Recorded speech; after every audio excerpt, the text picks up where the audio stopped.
Have you ever had that gut-wrenching feeling that someone you love is in danger, but everyone around you thinks you're losing your mind? Well, I'm about to tell you a story that will make you question everything you think you know about trust, family, and how evil can hide behind the sweetest smile. My stepmother was slowly poisoning my father through his heart medication, and by the time I figured it out, she had convinced everyone that I was the problem. But here's the thing about underestimating a registered nurse: we know exactly how the human body works, and more importantly, we know how to make things disappear. By the end of this story, my stepmother was begging me to help her commit murder, and I had every single word recorded. Before we continue, please subscribe to the channel, and let me know where you're listening from in the comments. My name is Emma, I'm 28 years old, and I'm a registered nurse at St. Mary's Hospital. 2 years ago, I thought I had the perfect relationship with my father. We were incredibly close, especially after my mother lost her battle with cancer 4 years ago. David, my dad, he's 62 and was always this vibrant, energetic man who could outwork people half his age. Losing Mom devastated both of us, but we supported each other through that darkness. Our weekly dinners, weekend hikes, and long phone calls became the foundation that kept us both sane. Then Linda walked into our lives. I met her for the first time at Dad's house 18 months ago. She was 45, blonde, with this warm smile that seemed to light up every room she entered. Dad had met her through his church grief support group, and honestly, I was relieved. After months of watching him struggle with loneliness, seeing him laugh again felt like a miracle. Linda brought him homemade meals, helped organize his cluttered garage, and seemed genuinely invested in his happiness. "Emma, sweetheart," she'd say with that syrupy voice, "your father has been through so much. Don't you think he deserves all the joy he can get?" And how could I argue with that? She was doing everything right, saying everything I wanted to hear. But something felt off from the beginning. Maybe it was how quickly she moved in. 8 months. 8 months from their first date to walking down the aisle at City Hall. When I expressed concern about the rushed timeline, Dad got defensive for the first time in our relationship. "Emma, I'm not getting any younger," he said, his voice carrying an edge I'd never heard before. "Linda makes me happy. I thought you'd be supportive." That's when the isolation started. Subtle at first. Our weekly dinners became every other week because Linda had planned something special. Our weekend hikes disappeared because Dad was too busy helping Linda redecorate. The long phone calls turned into brief check-ins where Linda's voice chirped in the background, reminding him of some urgent task. "You're being too involved in your father's life for someone your age," Linda mentioned casually during a family barbecue. "Maybe it's time you focused on finding your own happiness instead of hovering over ours." The family laughed. Uncle Mark actually nodded in agreement. "She's got a point, Em. You can't live through your dad forever." I felt my face burn with embarrassment, but I smiled and nodded. What else could I do? Argue and prove her point about being possessive? Things got worse. Dad started changing in ways that terrified me. The energetic man who used to call me 3 times a week to share random thoughts or funny stories began forgetting our conversations entirely. He'd cancel plans last minute, claiming he was too tired. His hands developed a slight tremor that he dismissed as getting old. When I brought up my concerns, both Dad and Linda tag-teamed me with explanations. "He's just adjusting to married life again," Linda would coo, rubbing Dad's shoulder possessively. "I'm fine, Emma. You're being overdramatic," Dad would add, not meeting my eyes. "But I'm a nurse. I know what healthy aging looks like, and this wasn't it."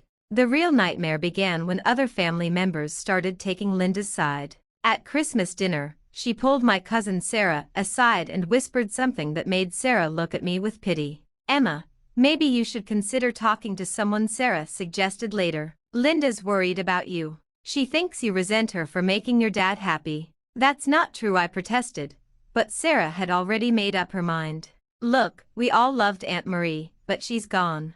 Dad deserves to move on, and frankly, your behavior is becoming concerning." Even my closest friends started suggesting I was having trouble letting go. The narrative was set: Emma, the bitter daughter, who couldn't accept her father's new happiness. The final straw came 6 months ago. I decided to surprise Dad with his favorite takeout for an impromptu dinner. When I arrived, I found him collapsed in his garden, barely conscious and mumbling incoherently. I called 911 immediately. At the hospital, Dad's symptoms baffled the doctors. Irregular heartbeat, confusion, severe weakness, hand tremors. Linda played the role of the worried wife perfectly, clutching tissues and thanking every medical professional who showed her kindness. I overheard her on the phone in the hallway. "No, she's just jealous. Emma can't accept that David chose me over clinging to his dead wife's memory. It's honestly becoming pathological." That night, I stayed late reviewing Dad's chart. Something about his symptoms nagged at my medical training. The combination of confusion, heart irregularities, and hand tremors felt familiar, like a puzzle I should be able to solve. Then I saw it. A new prescription for digoxin, a heart medication.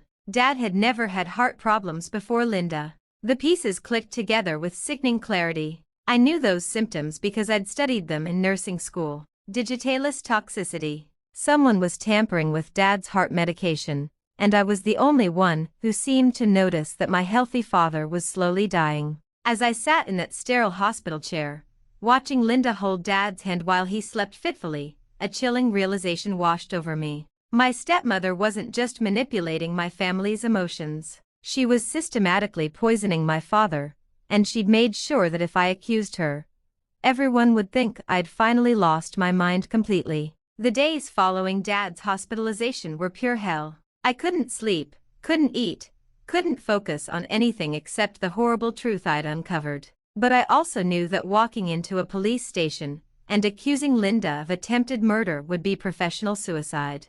Who would believe the unstable daughter over the devoted wife who had an entire family convinced of her innocence? I had to be smart about this. Clinical, professional. I started documenting everything in a notebook I kept hidden at work. Dad's symptoms, their timing, every interaction I witnessed between him and Linda. I researched digitalis poisoning cases online during my breaks, cross-referencing symptoms and timelines. Everything matched perfectly. But Linda wasn't done destroying my credibility. She escalated her psychological warfare with surgical precision. "I'm really worried about Emma," I overheard her telling my Aunt Susan during one of Dad's follow-up appointments. "She's been making these wild accusations about me trying to hurt David. Yesterday she actually suggested I was somehow responsible for his collapse. It's heartbreaking to watch someone you care about have such a breakdown." Susan pulled me aside afterward, her face etched with concern. "Honey, Linda told me you've been saying some pretty disturbing things. Have you considered that maybe grief counseling might help? You've been through so much with losing your mom, and now seeing your dad struggle with his health." "I'm not having a breakdown," I insisted, but the doubt in Susan's eyes was unmistakable. "Emma, claiming that Linda is somehow making David sick sounds, well, it sounds like you might need professional help." The family intervention happened 2 weeks later. They called it a concerned gathering, but I knew an ambush when I saw one. Uncle Mark, Aunt Susan, my cousins Sarah and Mike, even Dad's best friend Tom, all sitting in Linda's perfectly decorated living room, while she served coffee and homemade cookies, playing the gracious hostess. "We love you," Emma Sarah began gently, "but we're all worried about your mental state. You've been making accusations that frankly sound delusional. You need help," Uncle Mark added bluntly. "This obsession with Linda is unhealthy. David is sick, yes, but that's what happens when people get older. You can't blame his wife for the natural aging process." Linda sat beside Dad, holding his hand, her eyes glistening with what looked like genuine tears. "I just want what's best for David. And for Emma. I know she's struggling to accept me, but these conspiracy theories are hurting everyone, especially David." Dad looked at me with such disappointment that I felt physically sick. "Emma, I think they're right. Maybe you should talk to someone professional. This paranoia isn't like you." I walked out of that house feeling more alone than I'd ever felt in my life. But instead of breaking me, it crystallized my resolve. If I was going to expose Linda, I needed irrefutable evidence. I still had keys to Dad's house from before Linda moved in. 3 days after the intervention, I went there while they were at Linda's book club. My hands shook as I installed the tiny wireless cameras I'd ordered online. One in the kitchen near where Dad kept his medication, another in the bedroom. They were virtually invisible, hidden behind picture frames and decorative objects. The waiting was excruciating. For 5 days, nothing. Linda acted like the perfect wife, bringing Dad his pills with orange juice, reminding him about doctor's appointments, fussing over his comfort. I started questioning my own sanity. Maybe everyone was right. Maybe I was seeing conspiracies where none existed. Then on day 6, I watched Linda's true face emerge on my phone screen. She waited until Dad was napping in his recliner, then went to the kitchen. Instead of simply giving him his prescribed pills, she opened the medication bottle and counted out the digoxin tablets. Then she reached into her purse and pulled out what looked like identical pills. She carefully crushed 2 extra tablets with the back of a spoon and mixed the powder into Dad's afternoon applesauce. I was watching attempted murder in real time. Over the next week, I captured Linda tampering with Dad's medication 4 more times. Sometimes she increased the pills directly, other times she crushed extras into his food. Always when he was sleeping or distracted. Always with that same methodical precision. But having evidence and being able to use it were 2 different things. I needed more than just video of Linda handling pills. I needed her to confess, to reveal her motives in her own words. That's when I made the most terrifying decision of my life. I started replacing Dad's tampered medication with harmless vitamins. Using my hospital connections, I obtained identical-looking placebo tablets. Every time Linda increased Dad's dosage, she was actually giving him vitamins. It was a massive risk. If I was wrong about the poisoning, I could be putting Dad in real danger. But if I was right, I was saving his life. Within days, Dad started improving. His confusion cleared, the tremors lessened, his energy returned. Linda noticed immediately, and her frustration was obvious to anyone paying attention. She started increasing the dosage more aggressively, crushing more pills, mixing larger amounts into his food. "I don't understand why he's not getting better," she complained to the doctor during a follow-up visit I secretly recorded. "He seemed to be declining so consistently before, and now." The doctor attributed Dad's improvement to rest and medication adjustments. Linda smiled and nodded, but I could see the calculation in her eyes. That night, my camera caught her Googling faster-acting heart medications and undetectable cardiac episodes. She was getting desperate, and desperate people make mistakes. I realized Linda's arrogance would be her downfall. She was so convinced of her own cleverness that she would eventually reveal everything, especially if she thought she had found an ally. That's when I contacted Detective Martinez, who specialized in elder abuse cases. We developed a plan that would give Linda enough rope to hang herself. "You're going to wear a wire and convince her that you want to help," Martinez explained. "Let her think you've figured out what she's doing, but that you're willing to be complicit. People like her can't resist bragging about how smart they think they are." As I put on the recording device the next morning, my hands were steady for the first time in months. Linda thought she had isolated me, destroyed my credibility, and eliminated any threat I posed to her plans. She was about to discover that underestimating a nurse was the biggest mistake of her life. I chose Tuesday afternoon for our little chat. Dad would be at his physical therapy session, giving Linda and me complete privacy. As I walked up to the front door, the recording device felt like it weighed 1,000 pounds against my chest, but my resolve had never been stronger. Linda answered with that same sweet smile she'd perfected over the past year and a half. "Emma, what a lovely surprise.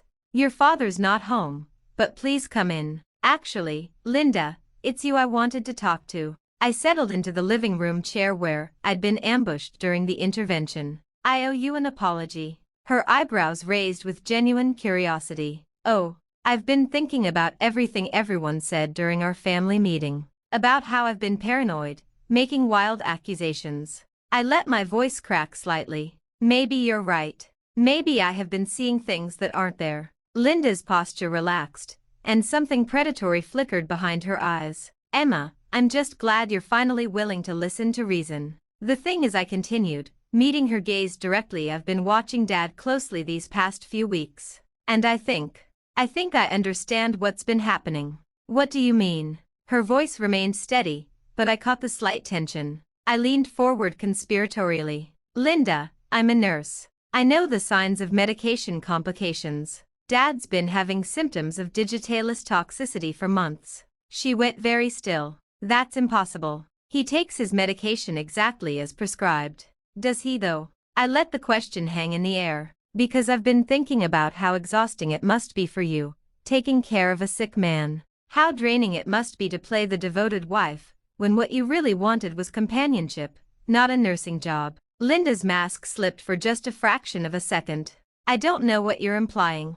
I'm not implying anything. I'm saying that if someone wanted to expedite things, I would understand why. I reached across and touched her hand gently. The inheritance, the house, the freedom to live your own life without being tied down to someone else's declining health.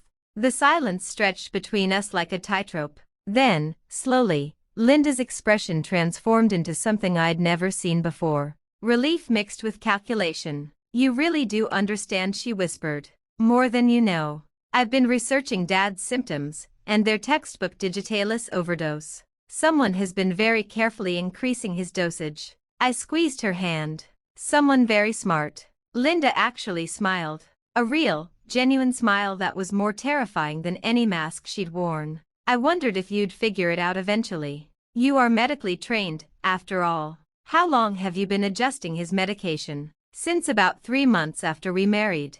God, Emma, you have no idea how tedious he became. Always talking about your mother, showing me her pictures, comparing everything I did to how she used to do it. Linda's voice turned bitter. I didn't sign up to be a replacement for a dead woman. My heart was pounding, but I kept my expression sympathetic. That must have been incredibly frustrating. It was. And then when I realized how much money he had, how valuable this house was, she gestured around the room. Well, let's just say I started seeing our marriage differently. Have you done this before? I asked softly. Linda's eyes lit up with pride. My previous boyfriend, Harold, sweet old man, lived alone, no family to ask inconvenient questions. Heart attack in his sleep after 6 months together. Very peaceful. The recording device was capturing every word. How do you make sure no one suspects? Patience, Emma. You increase the dosage gradually. Let them think it's natural decline. Play the devoted caregiver so well that everyone feels sorry for you. She laughed softly. Your father's doctor even complimented me on how well I was handling his deteriorating condition. But I got in the way. You almost did. All those questions, those suspicious looks. I had to convince everyone you were having some kind of breakdown. Linda shrugged. It wasn't difficult. People want to believe the best in others, and you made it easy by acting so paranoid. What if we worked together? I suggested. You've done most of the hard work already. Maybe I could help you finish things. Linda's face lit up like Christmas morning. Really? You'd do that? We could split everything 50-50. The house, his life insurance, his savings. I leaned closer. What would you need me to do? Well, I've been researching faster methods. The digitalis is taking too long, and I'm worried someone else might start asking questions. She pulled out her phone and showed me browser history filled with searches about heart attacks and undetectable poisons. If you could get me access to something stronger from the hospital. Linda, I need you to be very clear about what you're asking me. I'm asking you to help me kill your father. She said it so casually, like she was asking me to help with groceries. We could make it look like a massive heart attack. Quick, merciful, and most importantly, profitable. And Harold? Did you kill him too? Of course I did. Insulin overdose. Made it look like diabetic shock. She was practically glowing with pride. Emma, we could be such a good team. You have medical knowledge, I have experience. We could help so many lonely old men find peace. That's when I reached into my purse and pulled out my phone, showing her the recording app that had been running the entire time. The only person finding peace is going to be my father, Linda. When you're rotting in prison. Her face went from triumph to horror in seconds. You recorded me? You can't, that's not legal. Actually, it is. Single-party consent states, and I'm one of the parties to our conversation. I stood up as sirens wailed in the distance. Oh, and those cameras you never found? They caught every time you tampered with Dad's medication. Detective Martinez has been watching this whole conversation from outside. Linda lunged at me, screaming about how she'd tell everyone I was the one poisoning Dad, but Detective Martinez and 2 officers burst through the front door before she could reach me. As they handcuffed her, she kept screaming that it was all my idea, that I had manipulated her into confessing. But the recording device had captured everything, including her proud admission about murdering Harold. Dad arrived home just as they were putting Linda in the police car. The look on his face when Detective Martinez explained everything broke my heart and put it back together at the same time. "I'm so sorry, Emma," he whispered, holding me as we watched the car drive away. "I should have listened to you. You couldn't have known, Dad. She was very good at what she did." 6 months later, Linda was sentenced to 15 years for attempted murder and conspiracy. Harold's case was reopened as a homicide investigation. Dad made a full recovery once the real digitalis was back to prescribed levels. The family members who had participated in that intervention? They couldn't look me in the eye for months. Uncle Mark actually cried when he apologized. Sarah sent flowers with a note that simply said, "You saved his life. I'm sorry I didn't believe you." But the sweetest part of this revenge story, Linda calls me from prison sometimes, still trying to convince me that we could have been partners. She genuinely can't understand that I was never going to help her murder my father. She's probably still wondering how the paranoid, delusional daughter she'd so expertly discredited managed to outsmart her completely. If you loved this story of patience, planning, and perfect revenge, make sure to smash that like button and subscribe for more incredible tales where karma comes full circle. Drop a comment below telling me what you would have done in my situation, and don't forget to check out our other videos where toxic family members get exactly what they deserve. Trust me, you won't want to miss what happens when narcissists finally meet their match.